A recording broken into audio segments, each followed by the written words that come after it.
ladies and gentlemen of all ages, boys and girls. Thank you for tuning in to yet another episode of Angry Meat Production. We appreciate you coming in and letting us be a part of your lives week in and week out. We hope to do our best to present you with something that your eardrums delight in. Whether you're looking at us on YouTube or Rumble, or listening to us on Spotify, Google, or Anchor, or any of the other podcast services that we are currently on or trying to get on. We thank you. And if you don't mind, at the end of every episode, stop by, leave us a comment, leave us a like. If it asks for 5 stars, we'll take 5 stars, even if you don't like us. 5 stars are what it's all about. With that being said, we hope you enjoy our attempt to make our advocation our vocation. Ladies and gentlemen, let the games begin. Welcome, Angry Faithful. Today we're gonna have a little disclaimer on this. Because this thing we're gonna talk about the I forgot to do that. Nanjing Massacre. Nanjing Massacre. Yeah, so be aware, people, that the visual, there's not going to be so much visual, but the picture that we're going to be painting could be traumatic. Definitely talking about the cases of mass rape. It may be, for lack of a better term, triggering for some of our audience. So, yes, is listener discretion advised. Yes, especially on this one. This is the world's worst massacre known to man.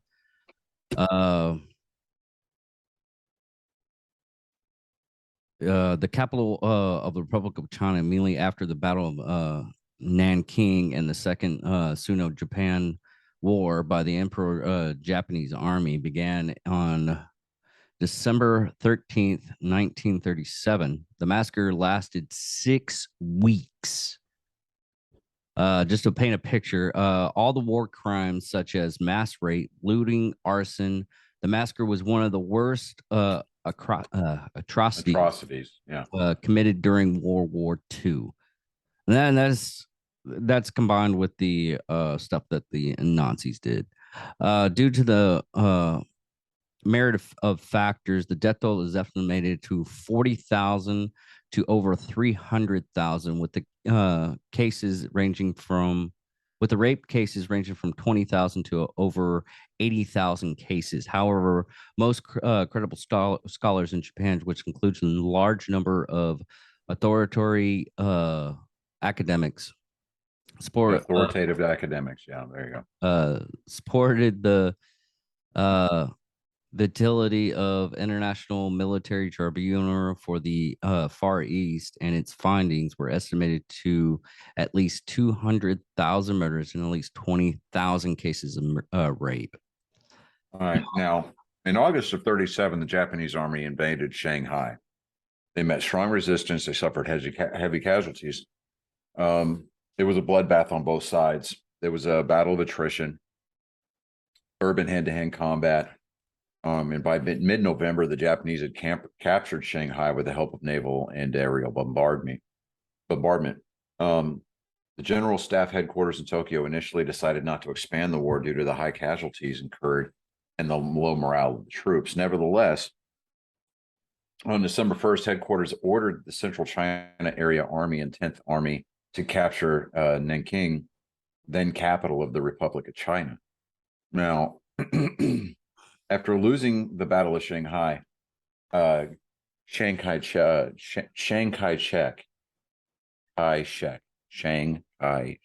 there we go, knew that the fall of Nanking was a matter of time. He and his staff had gotten together and they realized that they couldn't risk the annihilation of their elite troops in a symbolic but hopeless defense of the capital.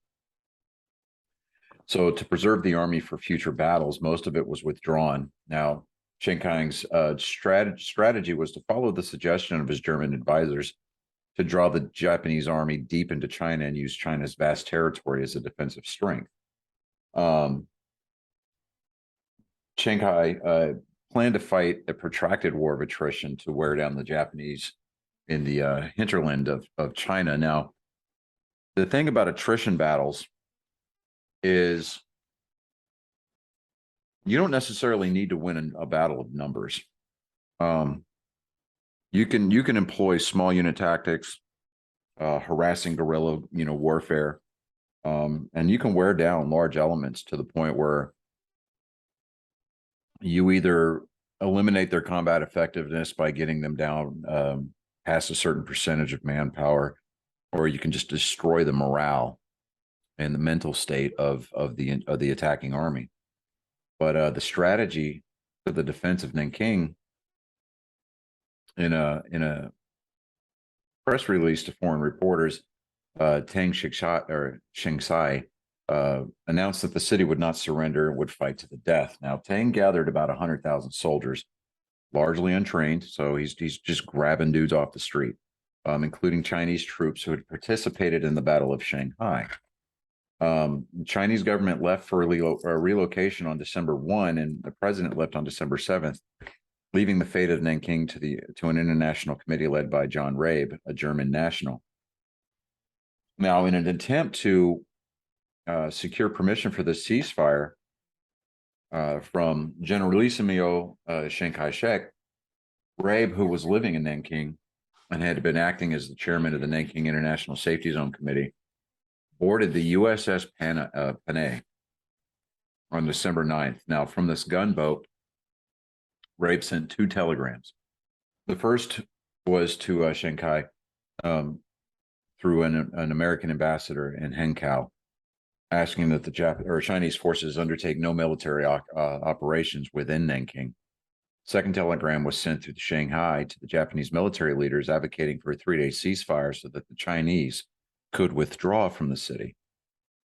Now, the following day, on December 10th, Rabe got his answer from the Generalissimo.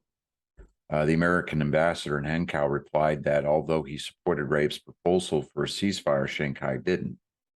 Rabe says that the ambassador also, quote, sent us a separate confidential telegram telling us that he has been officially informed by the foreign ministry in Hankow that our understanding that General Tang agreed to a 3-day armistice and the withdrawal of his troops from Nanking is mistaken. And moreover, that Chiang Kai-shek had announced that he's not in a position to accept such an offer. And this rejection of the committee's ceasefire plan, in Rabe's mind, sealed the fate of the city. Now, Nanking had been constantly bombed for days, and the Chinese troops that remained there were disheartened and had taken to drinking before the city's inevitable fall. And on December 11th, Rabe found that the Chinese soldiers were still residing in areas of the safety zone, meaning that it had become an intended target for Japanese attacks, despite the majority being innocent civilians. Now, Rabe commented on how efforts to remove these Chinese troops failed, and Japanese soldiers began to lob grenades into the refugee zone. Now, once Nanking and Shanghai, they started, they fell to the Japanese. For lack of a better term, the Japanese had no chill. So, when you're emboldened and you feel like as though you're not going to be persecuted on any level for some of the actions that you as a leader or your subordinates are going to take, you just kind of turn a blind eye, and whatever happens, happens, and it's all done for the glory of the emperor. Now, although massacre is generally described as having occurred over a 6-week period after the fall of Nanking, the crimes committed by the Japanese army were not limited to that period. Now, many atrocities were reported to have been committed as the Japanese army advanced from Shanghai to Nanking. Now, according to one Japanese journalist embedded with imperial forces at the time, the reason that the 10th Army is advancing to Nanking quite rapidly is due to the tactic consistent among the officers and men that they could loot and rape as they wish. So, you give basically an army that has been disconnected from civilization and improper behavioral etiquettes for long enough, and you get it to the point where they're already disheartened after the Battle of Shanghai because of the massive number of casualties that they were taking. So they feel as though they're owed one, right? So you give these soldiers the opportunity to do as they please as Basically they're go hog fighting. wild. Yeah. I mean, you take off the gloves. So in his novel, Akirato Ietei, which is translated to Living Soldiers, Tanzao Ishikawa vividly describes how the 16th Division of the Shanghai Expeditionary Force committed atrocities on the march between Shanghai and Nanking. The novel itself was based on interviews that Ishikawa conducted with troops in Nanking in January of 1938. Now, perhaps the most notorious atrocity was a killing contest between two Japanese officers, as reported in the Tokyo Nichi Shimbun, in the English language Japanese advertiser. Contest, a race between two officers to see who could kill 100 people first using only a sword, was covered much like a sporting event, with regular updates on the score over a series of days. Now, in Japan, the veracity of the newspaper article about the contest was the subject of ferocious debate over several decades, starting in 1967. In 2000, historian Bob Tadashi, I'm going to try not to butcher this, Wakabayashi,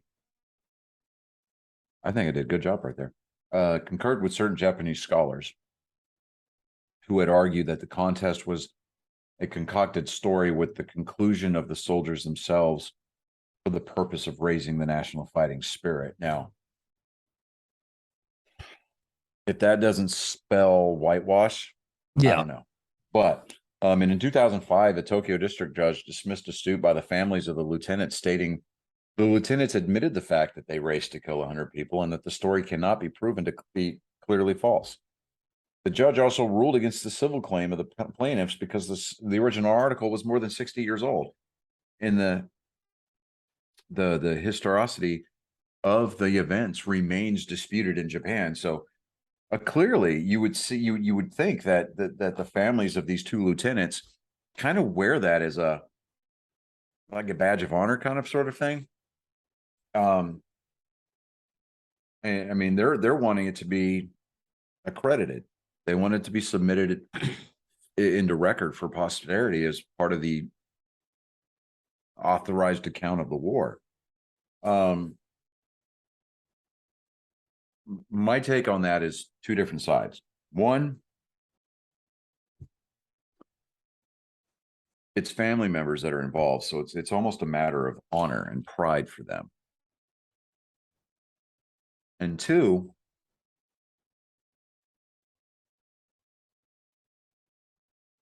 I kind of look at it from the prism of Winston Churchill, who said, "Those who do not learn from history are doomed to repeat it." So when you have stories like this in historical record that's available to study, to learn, and to ultimately learn from, we have a almost I would say is about as close to a firsthand account of the depravity one human being is willing to do to another for the sake of one cause or another. And it would give us the ability to correct that course, not necessarily to erase it from ever, having happened, but to more or less be a deterrent from it ever happening again. Now, will we see things like this in the future? I don't know. We can only hope that we don't. However,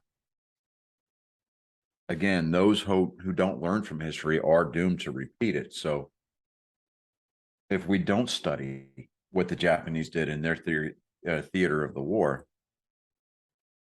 we'll never learn. And we'll never adopt a more, for lack of a better term, we will never adopt a more humane way of waging war. I mean, I know that that's kind of an oxymoron, but to me, it's a means to an end. We need that kind of dark chapter in human history being to be recorded as accurately as possible. so that we can learn from it, so that way we can try to prevent it from ever taking place again. Exactly. And that's the reason, the whole reason why I ended up doing this one was because they found a book that had a lot of the atrocities in it. And they're trying to give it to a museum so they can go through it and uh, put up there of what horrible things had occurred during this time frame. So we don't repeat that kind of stuff. Right. But the night Nanking garrison force set fire to buildings, houses, and areas close to Stephen Hawking boys. Xiaquin to the north, as well as the inversions of east, south, and southern city gates, targets within the outside of the city walls, such as military barracks, private homes, and Chinese Ministry of Communication. Forests and even entire villages were completely burnt down at an estimate value of 20 to 30 million dollars, 1937 timeframe. Many Westerners were living in the city at the time, conducting trade and missionary trips. As the Japanese army approached Nanking, most of them fled the city, leaving 27 foreigners. 5 of these were journalists who remained in the city for a few days after it was captured, leaving the city on December 16th. 15 of the remaining 22 foreigners formed a committee called the National Committee for Nanking Safety Zone in the western quarter of the city. German businessman John Rabe was elected its leader, in parts because of his status as a member of the Nazi Party and existence of German Japanese Braille anti the bilateral anti Cominternat or Cominternat Cominternat or pact rather. The Japanese government had previously agreed not to attack parts of the city that did not contain Chinese military forces, and members of the committee managed to persuade the Chinese government to remove their troops out of the area. The Nanking safety zone was demarcated. Yep. Good. Through the use of the Red Cross flags. On December 1st, 1937, Nanking Mayor, we're going to use that again. Mao Chao-chun. Mao Chang-chun ordered all Chinese citizens to remain in Nanking to move into the safety zone. Many fled the city on December 7th, and the International Committee took over as a de facto government of Nanking. Prince Asoka appointed as commander. In the memorandum or the palace rolls, Hirohito.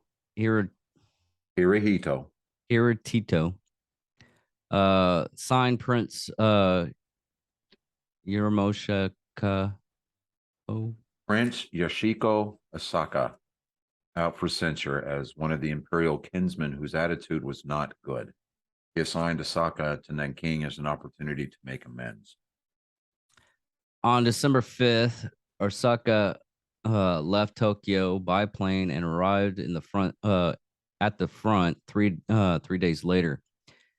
He met with the division of commanders, Lieutenant General. Gosh, I knew this was going to be one of those things, and I'm going to have Hisago Nakajima. Okay.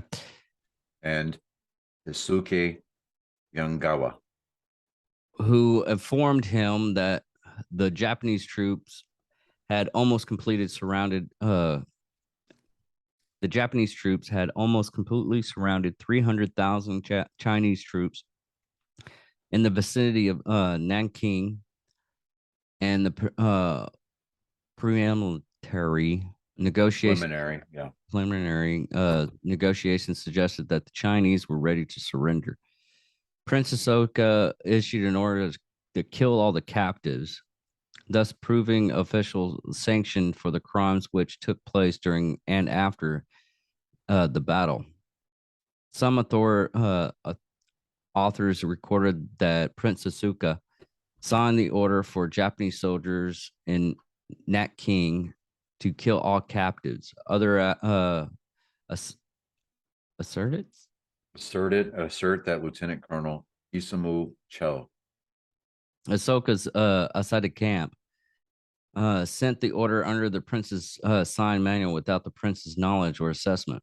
Nevertheless, even if Cho took the initiative, Ahsoka was normally the officer in charge and gave no orders to stop the carnage. While the extent of Prince Ahsoka responsibility for the massacre remains a matter of debate, the ultimate sanction for the massacre and the crimes committed during the invasion of China were issued in Emperor Hirohito. Hirohito. Ratification of Japanese Army's proposal to remove the constant of international law. Yeah, sorry, I'll be quiet now. On the treatment of Chinese prisoners on August 5th, 1937. You know, every time I'm reading a Princess Ahsoka, I'm thinking freaking Avatar. I know it's like totally off bases and everything like that. It's Ahsoka, but you're saying Ahsoka, and I'm thinking Star Wars. Really? Yeah. That's so strange. But yeah, so I mean, let me clean my fingers here. I'm stuffing my face. I just walked in the door before we started filming tonight, and I'm eating dinner. But so the Japanese military continued to move forward, breaching the last lines of Chinese resistance and arriving outside the city gates of Nanking on December 9th.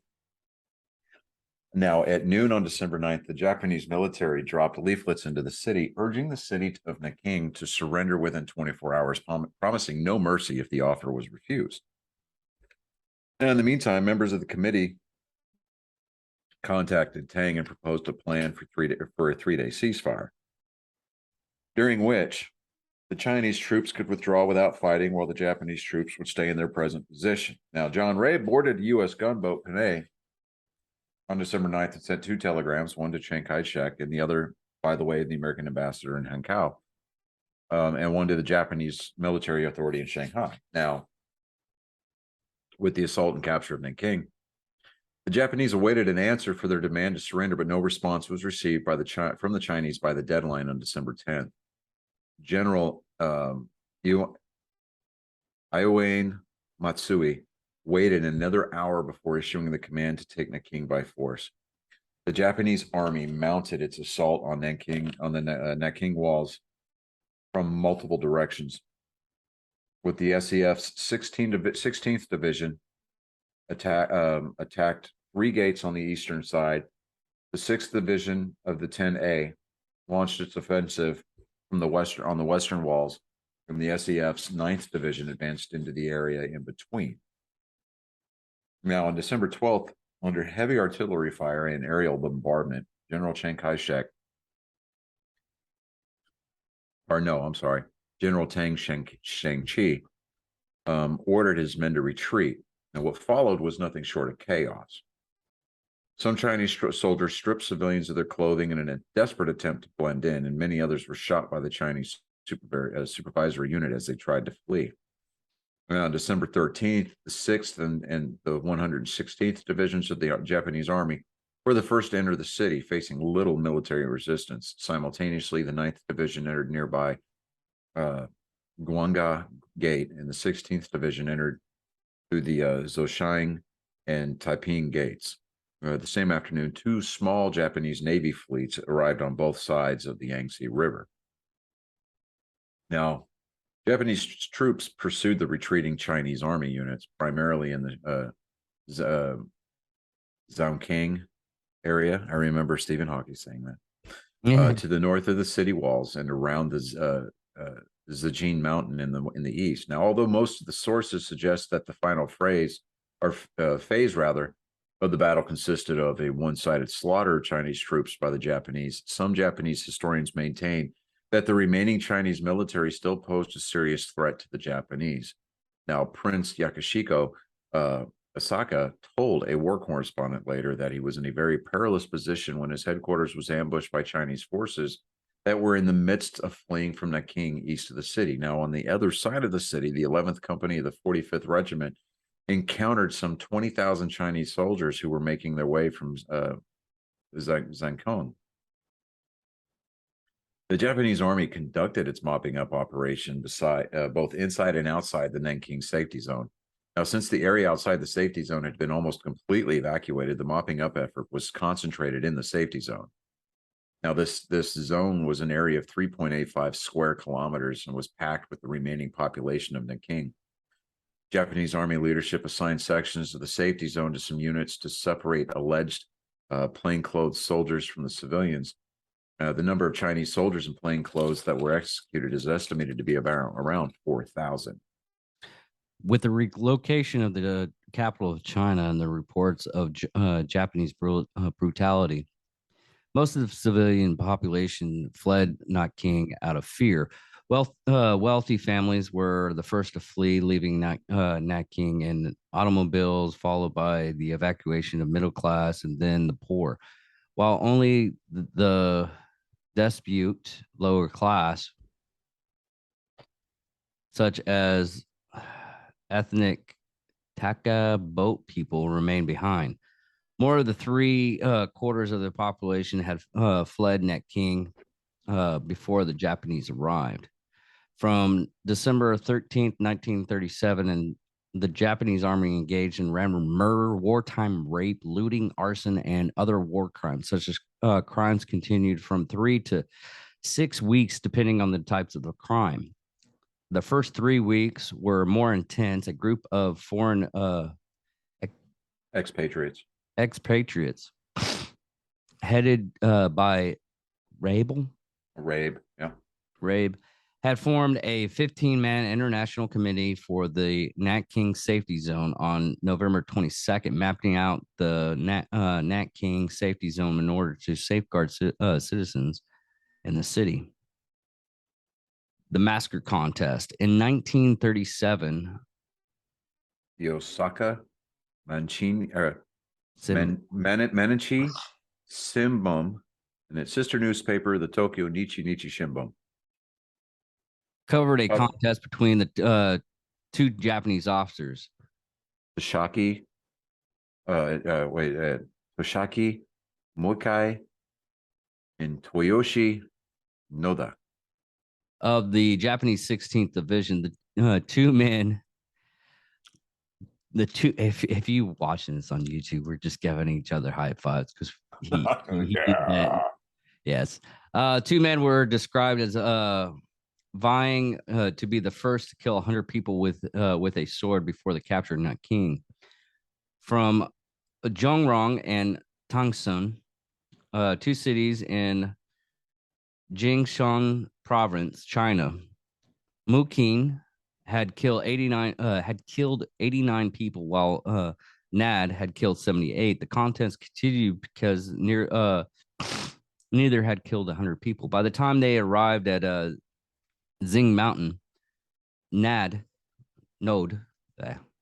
had killed 105 people, while Muqing had killed 106. Both officers superbly surpassed their goal during the heat of the battle, making it impossible to determine which officer actually won the contest. Therefore, according to the journalist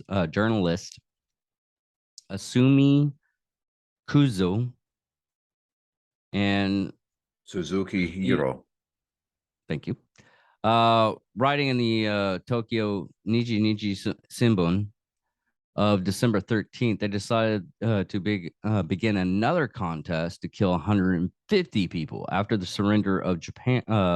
After the surrender of Japan in 1945, I messed that up. Ukai and Noda were both arrested and tried as war criminals, and both of them were found guilty and executed by shooting on 28 January 1948. Evidence Now, collected. yeah, go ahead. What were you going to say? No, I was just gonna go, but go for it. The Japanese either destroyed or concealed important documents. Several reducing the amount of evidence available for the confiscation.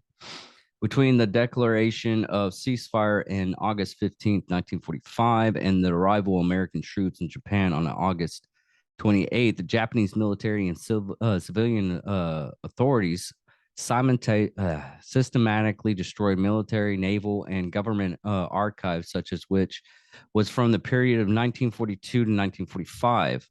Overseas troops in the Pacific and East Asia were ordered to destroy incriminating evidence of war crimes. Approximately 70% of the Japanese Army wartime records were destroyed. In regards to Nanjing Massacre, Japanese authority deliberately concealed war crime records, looting, confiscation from American authorities. Some of the concealed information was made public a few decades later. For example, 2 volumes collected from military documents related to Nanjing operations was published in 1989, and distributed experts from, I can't even say that word. Hold on. I got it. Stephen Hawking, boys, save us again. Kiseigo Nakajima. Kisei Nakajima, What he said. a commander of Nanjing, They're coming right for us. was, God damn it, Johnny, was published in the early 1980s. This is why you shouldn't smoke, kids. Okay, off topic. I seen a freaking video. I don't know if I gave it sent that to you or not. There's this guy that was talking like that, but there's a little kid out in the back and going, I was like, I shouldn't laugh at this, but I laughed at it. He was in the room while the guy was talking. Kenji, a chemical worker in Japan, began to curate a collection of wartime diaries from Japanese veterans who fought in the Battle of Nanking in 1937. In 1994, nearly 20 diaries in his collection were published, which became an important source of evidence for the massacre. Official war journals and diaries were also published by Keigoza. Keigoza, an organization retired Japanese military veterans. In early 1980, after interviewing Chinese survivors and reviewing Japanese records, Japanese journalist Honda Kasuchi claimed that the Nanking Massacre was not an isolated case.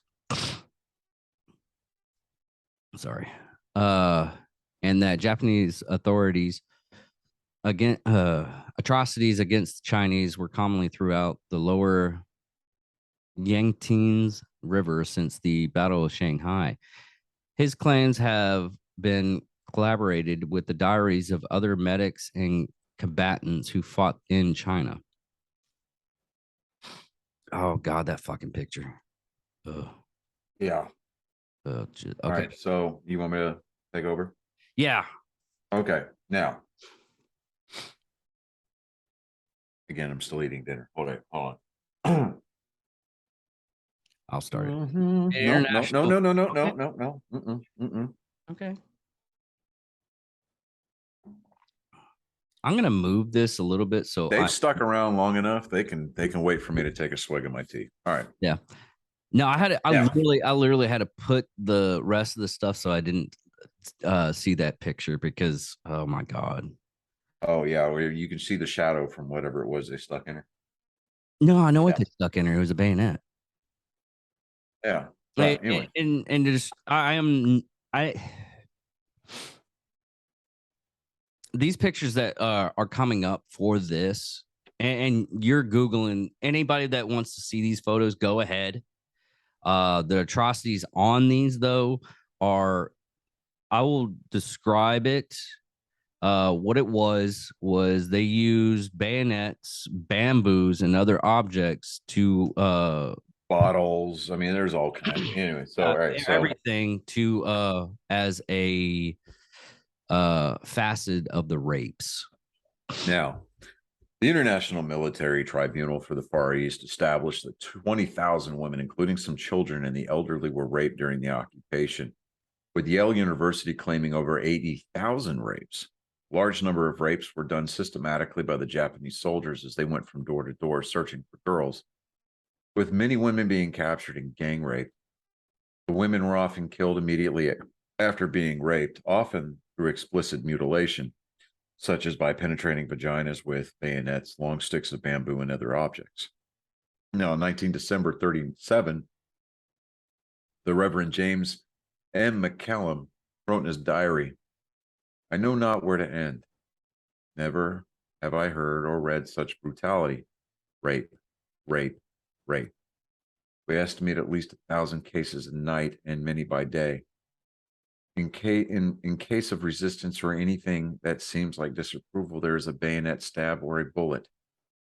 People are hysterical. Women are being carried off every morning, afternoon, and evening. The whole Japanese army seems to be free to go and come as it pleases and do whatever it pleases."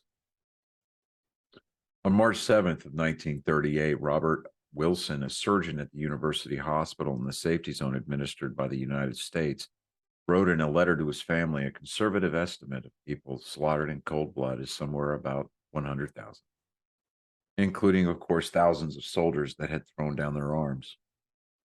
Here are two excerpts from his letters of 15 and 18 December of 37 to his family. "The slaughter of civilians is appalling. I could go on for pages telling cases of rape and brutality almost beyond belief. 2 bayoneted corpses are the only survivors of 7 street cleaners who were sitting in their headquarters when the Japanese came in without warning or reason and killed 5 of their number and wounded the 2 that found their way to the hospital. Let me recount some instances occurring in the last 2 days. Last night, the house of one of the Chinese staff members of the university was broken into, and 2 of the women, his relatives, were raped. 2 girls, about 16, were raped to death in one of the refugee camps. In the university middle school, where there are 8,000 people, the Japs came in 10 times last night. Over the wall, stole food, clothing, and raped until they were satisfied. They bayoneted one little boy of 8 who had 5 bayonet wounds, including one that penetrated his stomach. A portion of omentum was outside the abdomen. I think he will live." Omentum is the large apron-like fold of visceral bacterium that hangs down from the stomach. It extends from the greater curvature of the stomach, passing in front of the small intestines, and doubles back to ascend to the transverse colon before reaching back. So just that way, everybody was clear on that one. His diary kept during the aggression against the city and its occupation by the Imperial Japanese Army. The leader of the safety zone, John Rabe, wrote many comments about Japanese atrocities for 17 December. 2 Japanese soldiers have climbed over the garden wall and were about to break into our house. When I appear, they give the excuse that they saw 2 Chinese soldiers climb over the wall. When I show them my party badge, they return the same way. In one of the houses in the narrow street behind my garden wall, a woman was raped and then wounded in the neck with a bayonet. I managed to get an ambulance so we could take her to Kalu Hospital. Last night, up to 1,000 women and girls are said to have been raped. About 100 girls at Jingling College alone. You hear nothing but rape. Husbands or brothers intervene, they're shot. What you hear and see on all sides is the brutality and bestiality of the Japanese soldiers. In a documentary film about the Nanking Massacre, In the Name of the Emperor, former Japanese soldier named Shiro Azuma spoke candidly about the process of rape and murder in Nanking. At first, we used some kinky words like pikanenken. Pi means hip, and can means look. Paikankan, now I know how to say it properly. Paikankan means let's see a woman open up her legs. Chinese women didn't wear underpants. Instead, they wore trousers tied with a string. There was no belt. As we pulled the string, the buttocks were exposed. We paikankan. We looked. After a while, we would say something like, "It's my day to take a bath." We took turns raping them. It would be all right if we only raped them. I shouldn't say all right, but we always stabbed and killed them because dead bodies don't talk. Iris Cheng, author of The Rape of Nanking, wrote one of the most comprehensive accounts of Japanese war atrocities in China. In her book, she estimated the number of Chinese women raped by Japanese soldiers ranged from 20,000 to 80,000. Chang also states that not all rape victims were women. Some Chinese men were sodomized and forced to perform repulsive sex acts. And there were also accounts of Japanese troops coercing families to commit incestuous acts. Sons were coerced into raping their mothers. Fathers were forced to rape their daughters, and brothers were forced to rape their sisters. Instead of punishing the Japanese troops who were responsible for wholesale rape, the Japanese Expeditionary Force in central China issued an order to set up comfort houses during this period of time. Yoshimi Yoshikai,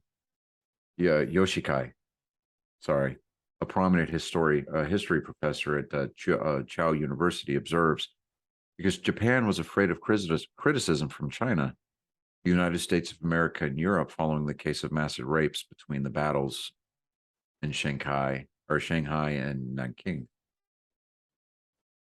Now, for about 3 weeks, since December 13th of 1937, the Imperial Japanese Army entered the Nanking safety zone to search for former Chinese soldiers hidden among refugees. Many innocent men were misidentified and killed. The death toll of civilians is difficult to precisely calculate due to many bodies deliberately burnt, buried in mass graves, or dumped into the Yangtze River. Robert O. Wilson, a physician, testified that the cases of gun wounds continued to come in to the hospital of the University of Nanking for a matter of some 6 or 7 weeks following the fall of the city on December 13th, 37. The capacity of the hospital was normally 100 to 180 beds. And this was kept full to overflowing during this entire period. B. Campbell described the Nanking Massacre as a genocide, given the fact that residents were still slaughtered en masse during the aftermath, despite the successful and certain outcome in battle.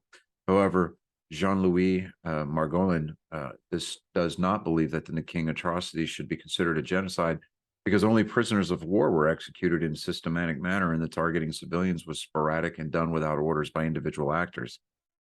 On December 13th of 1937, John Rabe wrote in his diary, quote, "It is not until we tour the city that we learn the extent of destruction. We come across corpses every 100 to 200 yards. The bodies of civilians that I examined had bullet holes in their backs. These people had presumably been fleeing and were shot from behind. The Japanese marched through the city in groups of 10 to 20 soldiers and loot the shops.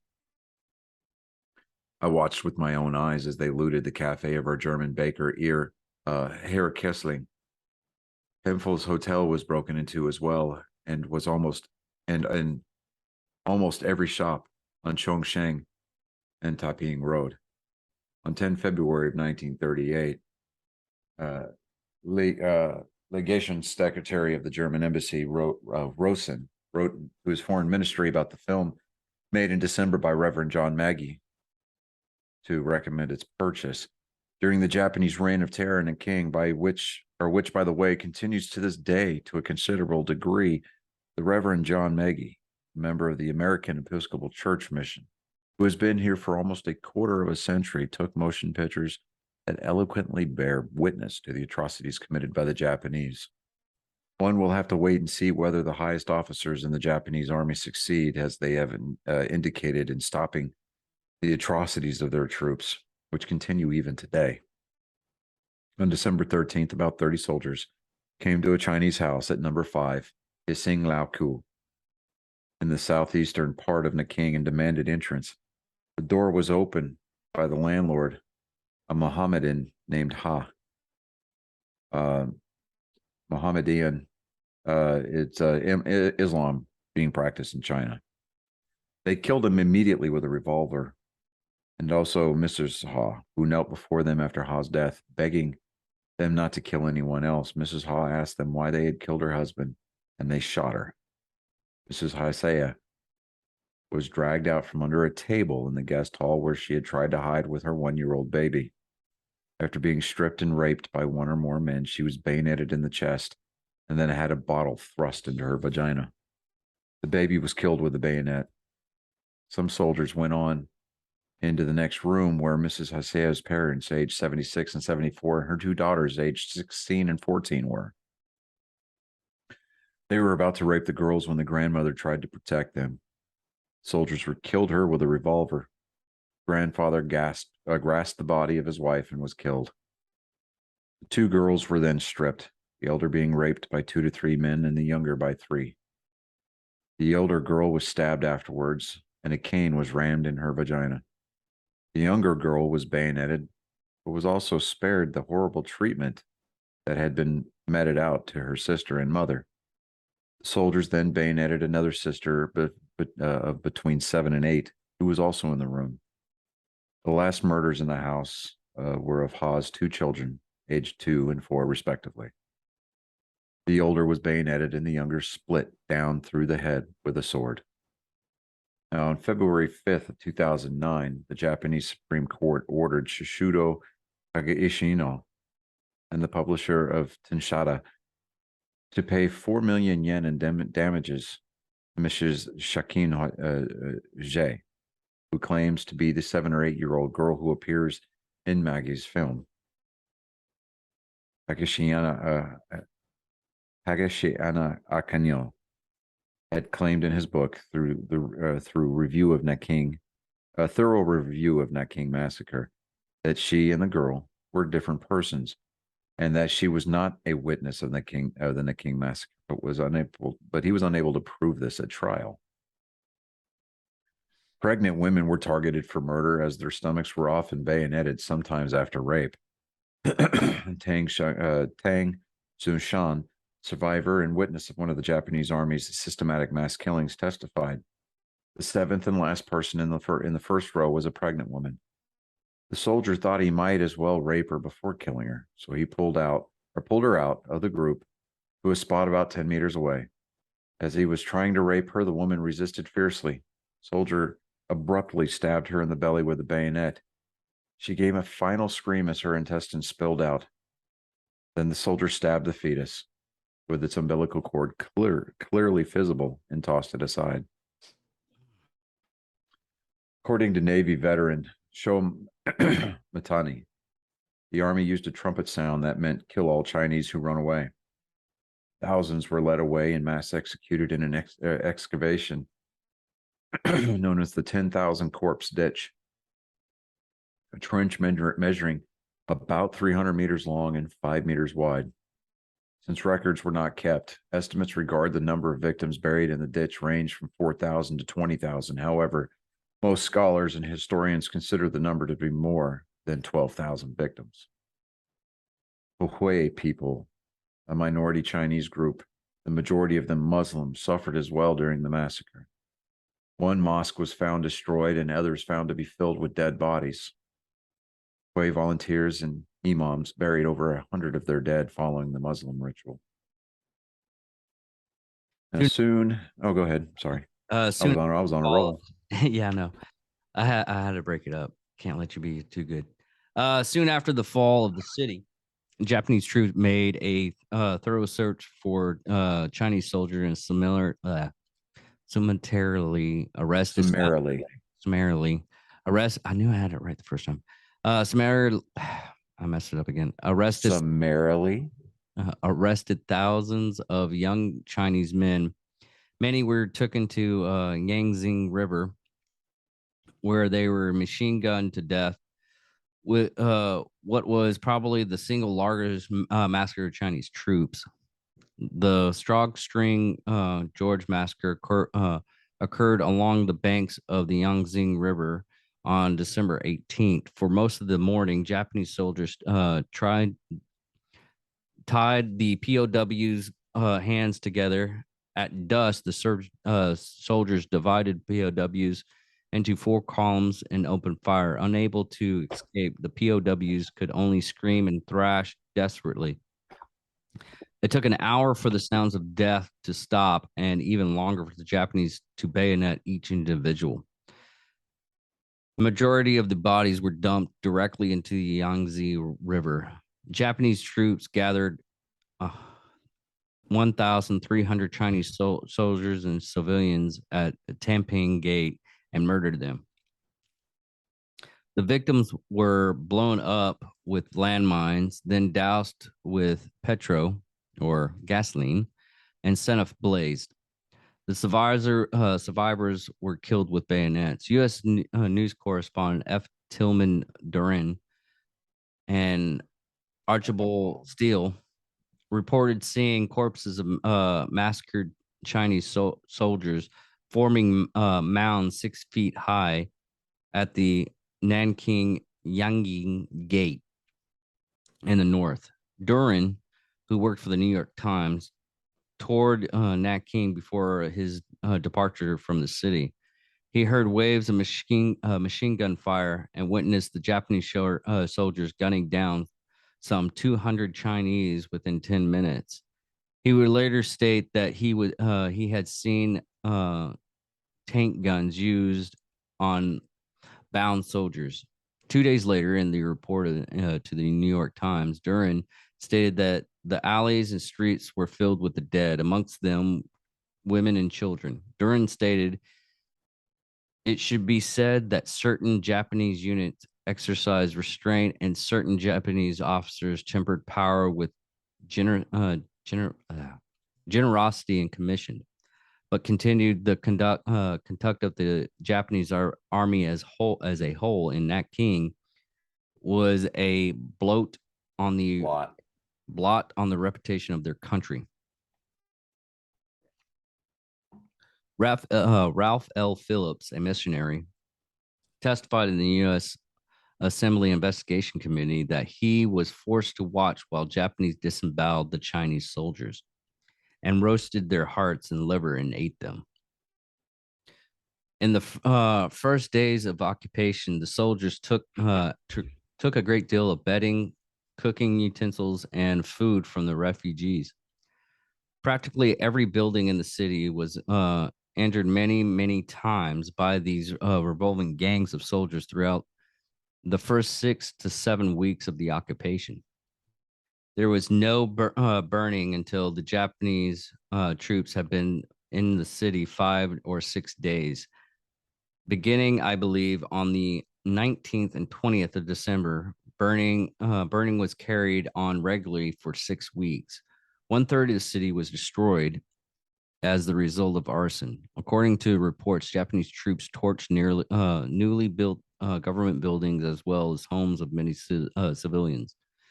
There was one considerable destruction to areas outside the city walls. Soldiers pillaged from the poor and the wealthy alike. The lack of restraints from Chinese troops and civilians in Nanking meant the Japanese soldiers were free to divide up the city's valuables as they saw fit. The result in the widespread looting and burglary. On the December 17th, Chairman John Rabe, right? Mm-hmm. Wrote a complaint to Kayeshi Fuki, second secretary of the Japanese embassy. The following is excerpt. An excerpt, yeah, excerpt. In other words, on the 13th, when your troops entered the city, we had nearly all the civilians' population gravitated in the zone in which there had been very little destruction by the stray shells and No looting by the Chinese soldiers have even in full retreat. All 27 associate associate associated man, I am not good with words. From the 5 Occidental members of our staff. Occidentals. Occidental in the city that time and our Chinese population were totally surprised by the region of robbery, raping, and killing initiated by your troops on the 14th. All we ask in our protest is that you restore order among your troops and get a normal city life going as soon as possible. In later process, we are gladly to cooperate in any way we can, but even last night between 8 and 9 p.m. when 5 man, I can't do that word. Occidental. Occidental members of our staff and committee touring the zone to observe conditions, we did not find any single Japanese patrol either in the zone or at the entrance. So they basically just kind of said, eh. All right. So hold on a second here. All right, there we go. All right. I'm just making sure my camera was still on. All right. The Japanese troops did respect the zone to an extent. Now, until the Japanese occupation, no shells entered that part of the city except for a few stray shots. Now, during the chaos following the attack on the city, some were killed in the safety zone, but the crimes that occurred in the rest of the city were far greater by all accounts. Rabe wrote that from time to time the Japanese would enter the safety zone at will, carry off a few hundred men and women, and either summarily execute them or rape and then kill them. Now, by February 5th, 38, the International Committee for the Nanking Safety Zone had forwarded to the Japanese embassy a total of 450 cases of murder, rape, and general disorder by Japanese soldiers that had been reported after the American, British, and German diplomats had returned to their embassies. Case 5, on the night of December 14th, there were many cases of Japanese soldiers entering houses and raping women and or taking them away. This created panic in the area, and hundreds of women moved into the Jinling College campuses yesterday. Case 10, on the night of December 15th, a number of Japanese soldiers entered the University of Nanking buildings at Taoyuan and raped 30 women on the spot, some by 6 men. Case 13, 18 December, 4 p.m., at number 18, Holu, Japanese soldiers wanted a man's cigarette case, and when he hesitated, one of the soldiers crashed in the side of his head with a bayonet. The man is now at the university hospital and is not expected to live. Case 14, on December 16th, 7 girls aging from 16 to 21 were taken away from the military college. 5 returned. Each girl was raped 6 or 7 times daily. Case 15. About 540 refugees crowded in number 83 and 85 on Canton Road. More than 30 women and girls have been raped. The women and children are crying all nights. Conditions inside the compound are worse than we can describe. Please give us help. Case 16.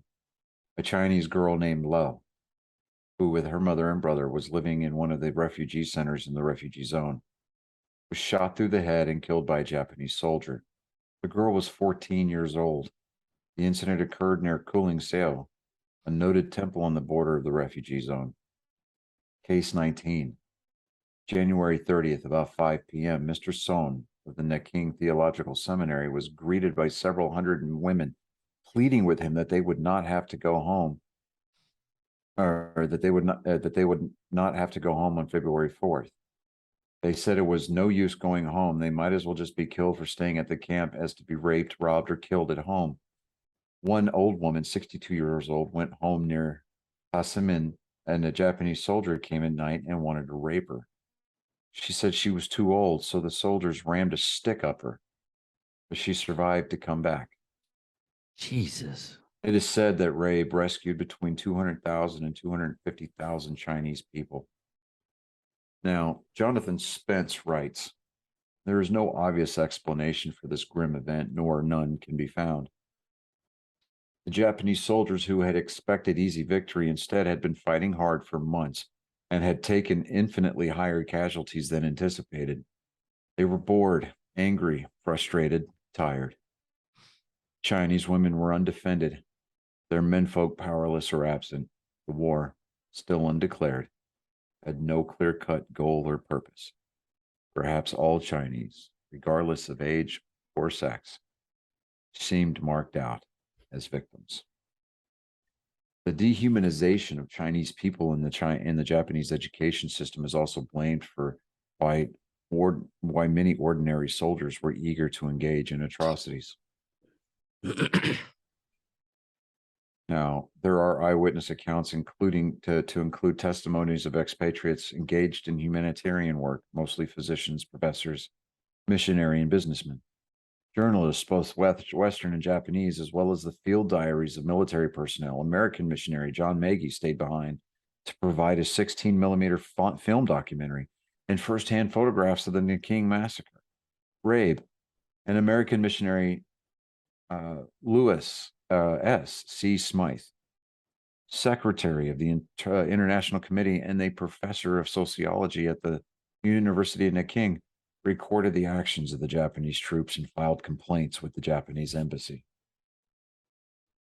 Now, Matsui's reaction to the massacre began to comprehend the full extent of the rape, murder, and looting in the city. Now, he grew increasingly dismayed.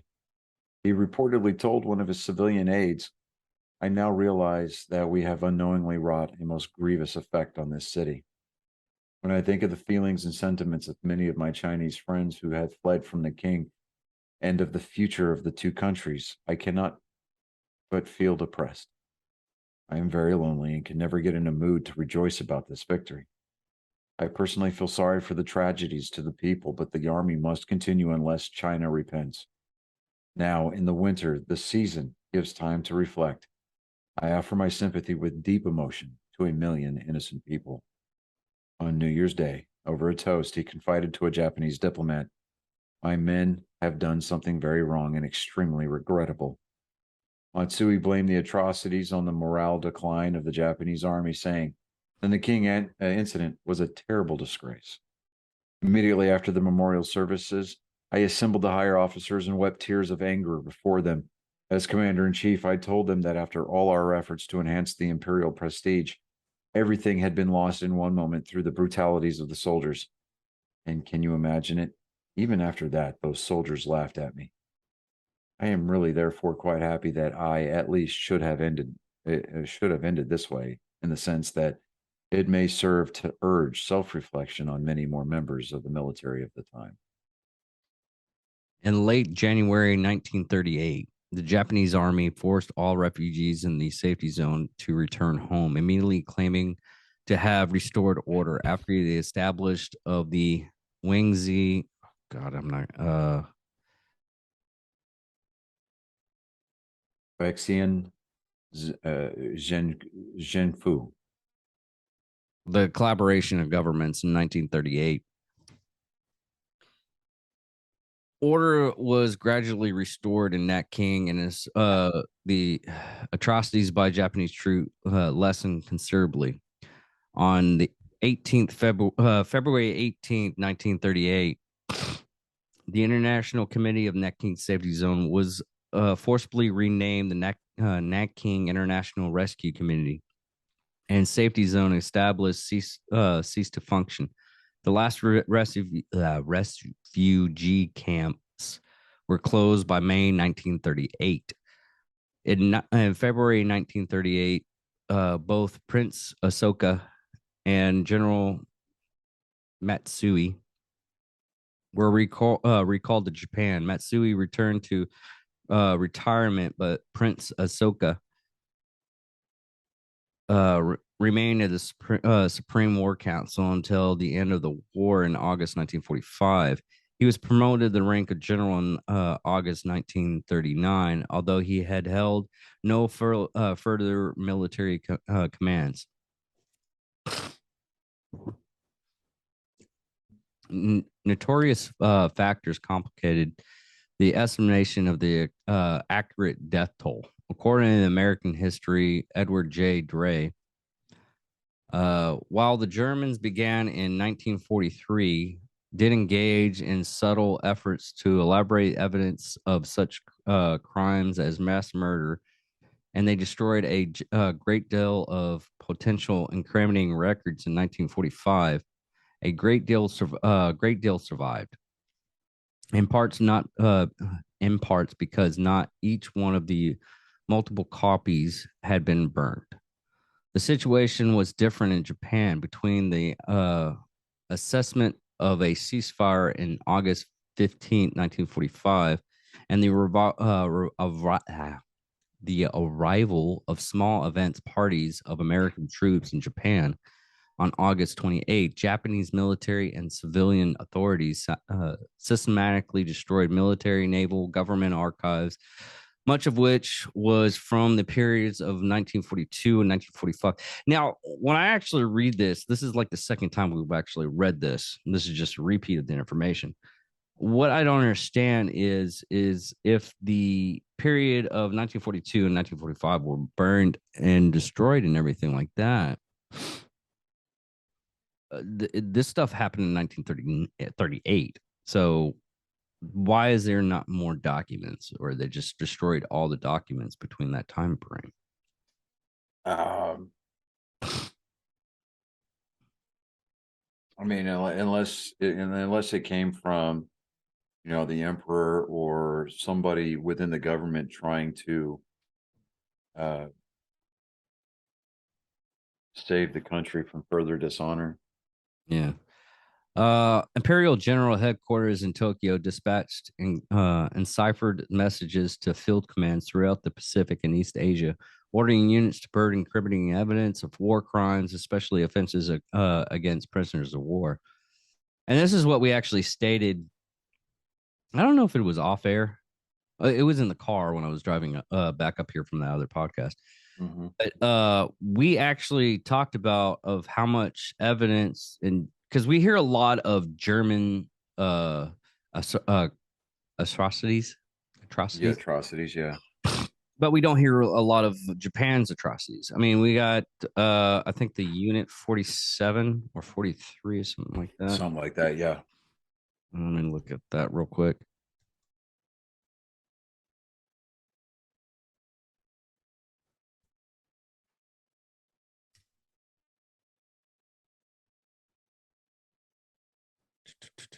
Unit 731.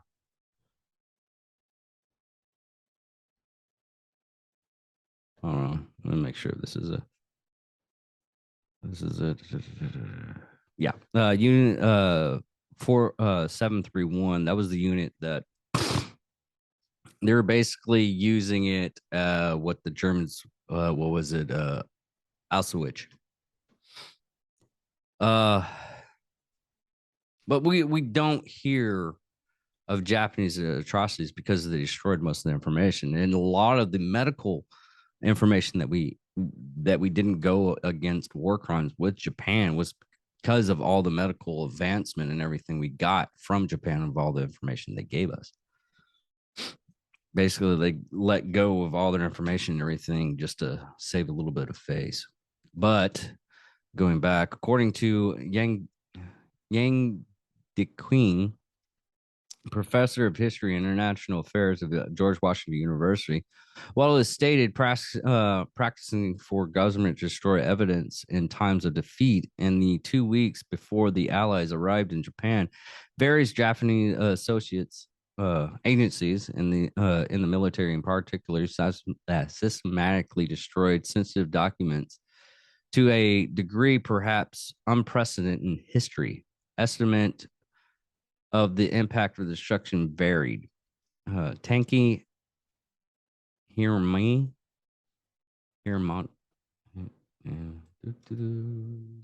speaking spell. Hiromi, a professor of Japan's National Defense Academy, who conducted extensive research into the remaining Imperial Japanese Army and Navy documents in Japan and overseas, claimed that less than 0.1%, 0.1% of the material ordered for destruction survived. Wow. That's a lot of fucking information. Yeah. Just I mean, I know we wanted to try to get this into one take, man, but I think we might be better served trying to break this up into two, just so that way, at the very least, we can get the aftermath, and I just well, yeah, just for that alone, just the aftermath, the due diligence that it needs. yeah. Because while there's a lot of information to digest just from the atrocities alone, just from the Nanjing Massacre alone, and then Unit 731. Well, we can. Well, I'm not going to do Unit 731 right now. We'll do it next. Well, we can do it next time, but I'm saying, just on the reporting and on the investigation committees and just on the trials alone. Yeah, we can stop here for right now. Yeah, because in all reality, I'm a little exhausted after reading this. yes, not from the whole factor of rating it and what we did, what just coming from work. Is just this stuff is just god awful. Yeah, dude, it's bad.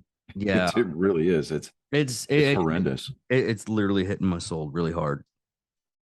And I knew going over this, it was gonna hit heavy. Yeah. And we're only halfway done. Yeah, I mean not really halfway done. We're almost done, but I'm calling we're it. closer to we're closer to 3/4 of the way, but it's just it's a lot of information just to kind of put out there, and we invite our listeners to do their research, to get out there, to learn about this stuff. Yeah, there's a whole. It's hard to digest. It really is. It's hard to digest. It's like eating a bag of candy corn. It's vile. So yeah. I'm sorry, I had to put that out there. My wife and my sister-in-law, my mother, I say most. There are a lot of people that I know, my family, that love candy corn, and I cannot stand it. It's gross. It's nasty. It's vile. It's whack. It's flavored wax. That's what it is. That's what it is. But anyways, everybody, we'll call it for part one. We'll get into the rest of the stuff because right now I'm really exhausted of this. Yeah. Just want to just nerd sports programming note, just so we can kind of go out on a little bit of a lighter note. David's been invited to a BRCC fun function at AT&T Stadium Sunday, which is... I wasn't invited. I'm just going. Oh, you're just going. Well, you were given an invitation. How about that? So you're going to go watch the Cowboys on kickoff weekend. I don't think I'm going to watch it. It's at 7:20, and I got to be back by here, and I got to work the next. So it's after the game, or no? No, it's a Sunday night game. It's Sunday night. 7:20. Okay. Well, you're going to be there, but I'm taking my wife and my sister-in-law to watch the Texans and the Colts down here in Houston. Gotta love VetTix. VetTix.org. It's VETTIX.org. Really great cause. Go in there, donate. You can either donate anonymously, or you can donate. And I think that there's some kind of tax break or whatever, not tax break, but like a tax receipt that they send you. I'm not sure, but it's set up as a service for veterans. I've gone to the last few Armed Forces Bowl to watch Army play because of this because of this organization. I purchased my tickets for this Sunday's NFL kickoff game through this website as well. really, really, really love this website. I'm gonna utilize it a lot more, and I'm gonna continue my donating to it. But I mean, because there's things in there for like Baylor football tickets, Texas A&M tickets for football. And there's a lot of different other functions, like events that they do, um, like theater arts and things like that. But it's really good. It's going to be a fun weekend. So there's going to be David and I are both going to have some information that we can contribute to the show next week for Nerd Sports. I think we're going to film that Tuesday? Yeah. Yeah. Okay. So just kind of be looking forward to that. And go out and check out BRCC Fund. Donate there. That fund right there basically funds like a bunch of variety of charities. It's a fund for other charities, and they vet the people and everything before they send out money to them and everything. And they help out a lot. I mean, I honestly think the profits from Black Rifle Coffee is a lot smaller because all the charity funds and everything like that they send out. I think it's like 25% of their profit goes to charities or something like yeah, something like that. But um yeah, we're still unpacking here. We're getting close to the end. We knocked out a huge chunk from what's been stored in the garage. We can see the garage floor. Saturday, I'm having 12 sheets of 3/4 inch plywood delivered, so that way I can measure and cut and floor in the second story attic. So that way I can create a whole bunch of space for storage. I'm going to take some insulated foam board, and I'm going to insulate the inside of the roof in that room, so that way it's not sweltering hot all the time. But it's always attics though. dude, it's 350 square feet of additional space. Damn. Yeah, right. So but yeah, other than that, man, I'm Johnny Skelton, I'm David Dickerman. and thank you for attending one of my rare here lately appearances on Psychos and Sociopaths. Yes. Hopefully after you're done. I promise I'll be better. Thank you all for listening, watching, and I'm still gonna put a disclaimer at the end of this. Please just bear with us on this one because this was a horrible one. But thank you for sticking with us up to the end on this one, and hopefully you have a good day. All right. Peace out, everybody. Victory!